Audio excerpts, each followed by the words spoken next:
Disney production made a huge impact by educating us on the indigenous people of New Zealand, the Maori people, through the blockbuster film Moana.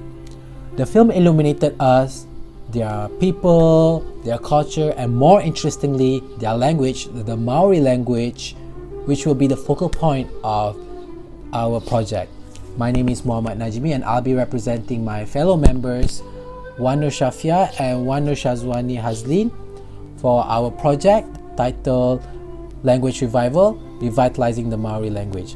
So in this virtual pitching, we will go through the poster which will appear here, and we're just going to go through all the aspects in the poster. So let's start off with the abstract.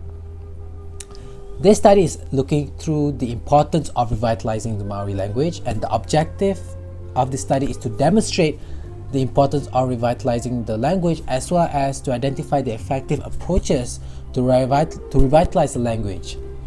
We conducted the study through the use of secondary research, which means we use past research and data pertaining to this topic, and we synthesize and look through the secondary sources to find the effective approaches that should be taken in order to revitalize the language.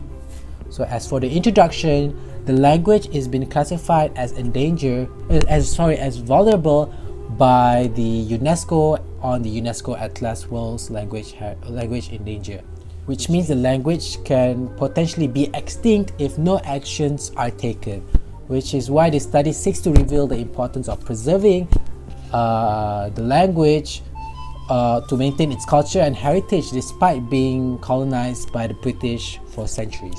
For the literature review, there's two sections: the educational reform and the significance of the Maori language. The educational reform shows that from previous studies that the best way to revitalize the language is through reforming the education system so that the language can be revitalized.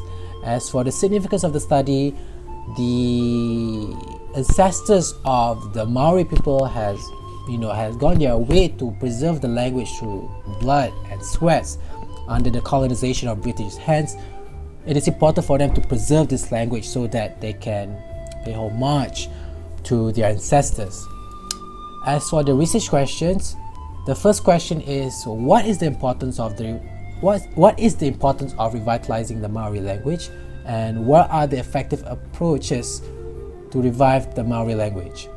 As for the background study, as mentioned earlier, Maori language is classified as vulnerable, which means they are endangered, and the language has been existed since 1080. But when the British settlers came in during the 1640s, that's when English became the primary language, and the Maori language slowly disappearing because of the English language.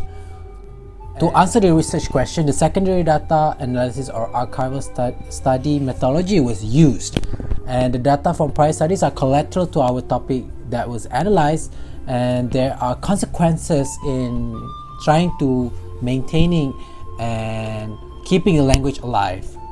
As for the findings, it is found that none of the younger generations aged between 16 to 44 acquires high fluency in Maori language. As you can see in the table below, there's a very low percentage. Thus, one of the most effective approaches to revitalize this language is through educational reform. Multiple studies have shown that this is the best way, and there are several programs that have existed to make sure that this language is revived.